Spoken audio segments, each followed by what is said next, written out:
ले तो आए हो हमें सपनों के गाँव में, प्यार की छाँव। अपनी पहली ही फिल्म से रातों रात स्टार बनने वाली इस हीरोइन की कहानी वाकई बहुत दिलचस्प है। मशहूर राजश्री प्रोडक्शन ने पहले ऑडिशन में इस हीरोइन को रिजेक्ट कर दिया था। फिर ऐसा क्या हुआ कि ढूंढकर इस हीरोइन के साथ राजश्री वालों ने एक साथ 4 फिल्में साइन की। जिस फिल्म में इन्हें पहला ब्रेक मिला वो जबरदस्त हिट रही। इसके बावजूद आखिर इनके करियर पर ब्रेक क्यों लग गया? एक फिल्म की शूटिंग के वक्त ऐसा क्या हुआ कि उनको इंडस्ट्री से बाहर होना पड़ा? वो अभिनेत्री कोई और नहीं बल्कि तल्लूरी रामेश्वरी थी। नमस्कार, आप देख रहे हैं हमारा YouTube चैनल फिल्मी फनकार और बात हो रही है अभिनेत्री तल्लूरी रामेश्वरी की। 1977 में राजश्री प्रोडक्शन की एक फिल्म आई थी जिसका नाम था दुल्हन वही जो पिया मन भाए। ये फिल्म न केवल उस साल की सबसे बड़ी हिट फिल्मों में शामिल हुई बल्कि सिल्वर और गोल्डन जुबली मनाकर उस फिल्म से डेब्यू करने वाली हीरोइन को रातों रात स्टार भी बना दिया। अपनी पहली ही फिल्म में तीखे नैन नक्श और सादगी से भरी इनकी बेहतरीन अदाकारी को लोगों ने इतना पसंद किया कि उन्हें जया बच्चन का दमदार सब्स्टिट्यूट माना जाने लगा। जबरदस्त तरीके से आगे बढ़ रही इस एक्ट्रेस के साथ फिर कुछ ऐसा हुआ कि मेहनत, हुनर और हुस्न के बावजूद किस्मत के आगे इनकी एक ना चली। एक हादसे के बाद इनके करियर का ग्राफ पलट गया। ऐसी हूँ मैं, गूंगा दर्पण, कुछ भी। रामेश्वरी का बचपन कैसा था और वो फिल्मों में कैसे आईं, अब उसका सफर देख लेते हैं। फिर आपको फटाफट बताएंगे उनके फिल्मी करियर, कामयाबी और फिर गुमनाम हो जाने की कहानी। आंध्र प्रदेश के काकीनाडा में 1956 में एक मिडिल क्लास फैमिली में रामेश्वरी ने जन्म लिया। उनके पिता भास्करुदु तल्लूरी एक केंद्रीय कर्मचारी थे और मां गृहिणी थीं। पिताजी पढ़ाई लिखाई को लेकर काफी सख्त थे। क्योंकि उनकी बड़ी बहन का मेडिकल कॉलेज में सिलेक्शन हो चुका था, इसलिए अब रामेश्वरी से भी ऐसी ही उम्मीद की जा रही थी। लेकिन वो एक्टिंग करना चाहती थीं और साल 1973 में तिरुपति से अपनी स्कूलिंग पूरी करके उन्होंने पुणे के एक्टिंग स्कूल FTII में एडमिशन ले लिया। फिल्म इंस्टीट्यूट से अपना कोर्स पूरा करने के बाद रामेश्वरी मुंबई आ गई थीं। एक दिन उन्हें पता लगा कि राजश्री प्रोडक्शन की टीम अपनी नई फिल्म के लिए ऑडिशंस ले रही है। राजश्री वाले अक्सर न्यू कमर को अपनी फिल्मों में मौका देते थे, तो रामेश्वरी ने भी अपॉइंटमेंट लिया और पहुंच गई ऑडिशन देने, जहां उन्हें रिजेक्ट कर दिया गया। निराश रामेश्वरी लौट आई। फिर एक दिन अचानक उन्हें राजश्री की तरफ से कॉल करके बुलाया गया। हुआ यूं कि मुंबई में FTII के ट्रेड शो में राजश्री वालों ने उनकी किसी फिल्म का एक छोटा सा हिस्सा देख लिया था और बस उन्हें रामेश्वरी में छिपा हीरोइन मटेरियल मिल गया था। फिर क्या था, एक नहीं दो नहीं बल्कि 4 फिल्मों के लिए उन्हें साइन कर लिया गया। उनमें से एक फिल्म किसी कारण से पूरी नहीं हो पाई। लेख जी टंडन की फिल्म दुल्हन वही जो पिया मन भाए रामेश्वरी की पहली रिलीज फिल्म थी जो सिनेमाघरों में आते ही छा गई। भले ही इस फिल्म के लिए रामेश्वरी को कोई अवार्ड नहीं मिला, लेकिन ऑडियंस का भरपूर प्यार और सम्मान जरूर मिला। इसके बाद तो उनके नाम और काम की चर्चा चारों ओर फैल गई। उनके बारे में तो यहाँ तक कहा जाने लगा कि फिल्म इंडस्ट्री को नई जया बच्चन मिल गई है।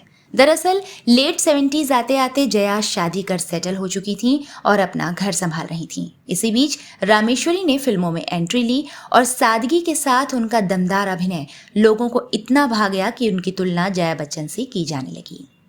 उस समय में हीरोइनों के लिए गोरा रंग होना पहली शर्त होती थी, लेकिन सांवले रंग के बावजूद रामेश्वरी का स्क्रीन प्रेजेंस इतना असरदार होता था कि दर्शक टकटकी लगाकर उन्हें देखा करते थे। 1978 में उनकी एक और फिल्म मेरा रक्षक नाम से आई। इसमें उनके साथ मिथुन चक्रवर्ती थे। इस फिल्म ने बॉक्स ऑफिस पर अच्छा प्रदर्शन किया। इसके बाद तो रामेश्वरी की तरक्की का ग्राफ और बढ़ गया। उनकी फिल्में देखकर कहीं से भी ये एहसास नहीं होता कि वो एक दक्षिण भारतीय हैं, क्योंकि उन्होंने हिंदी सीखने के लिए कड़ी मेहनत की थी। उन्होंने अपनी पहली फिल्म दुल्हन वही जो पिया मन भाई में बिना किसी डबिंग आर्टिस्ट की मदद के खुद ही हिंदी डायलॉग बोले थे। इस फिल्म के गाने ले तो आए हो हमें सपनों के गांव में इस कदर हिट रहा कि आज भी इसे खूब सुना जाता है।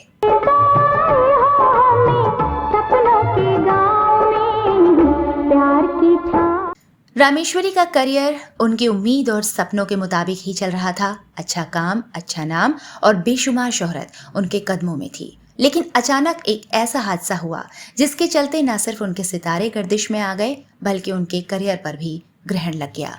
दरअसल 1979 में उनकी एक और फिल्म रिलीज हुई सुनैना, जिसमें उनके अपोजिट नसीरुद्दीन शाह थे। एक दिन रामेश्वरी घोड़े पर सवार होकर एक सीन शूट कर रही थीं।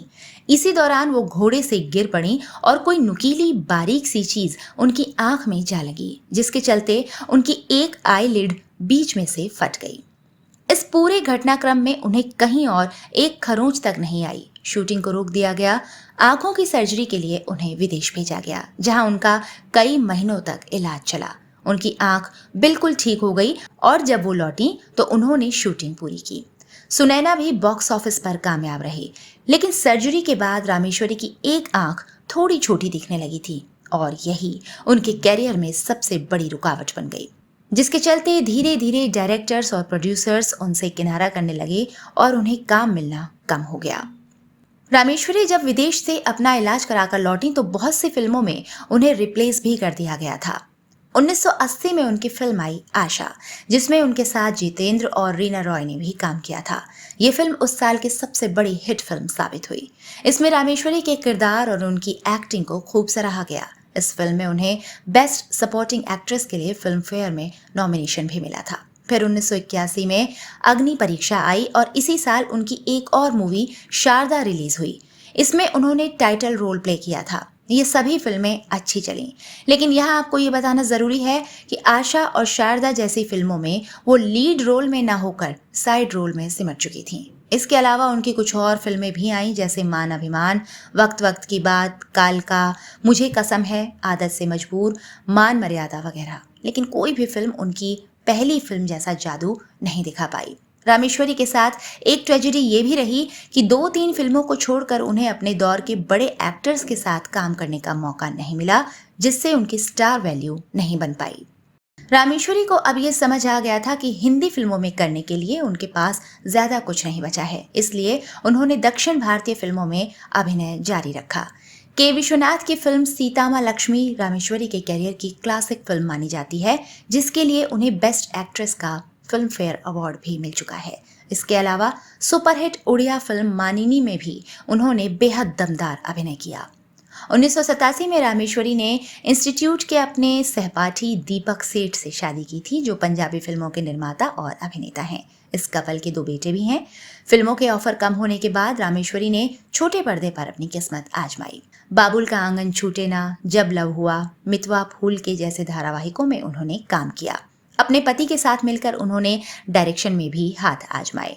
अपने पति के साथ मिलकर उन्होंने 2007 में एक पंजाबी फिल्म भी बनाई थी, जो शेक्सपियर के नाटक कॉमेडी ऑफ एरर्स पर आधारित थी। आज फिल्मों से दूर रामेश्वरी एक बिजनेस वुमन बन चुकी हैं। फिल्म इंडस्ट्री से दूर रामेश्वरी अपने परिवार के साथ एक सुकून भरी जिंदगी एंजॉय कर रही हैं।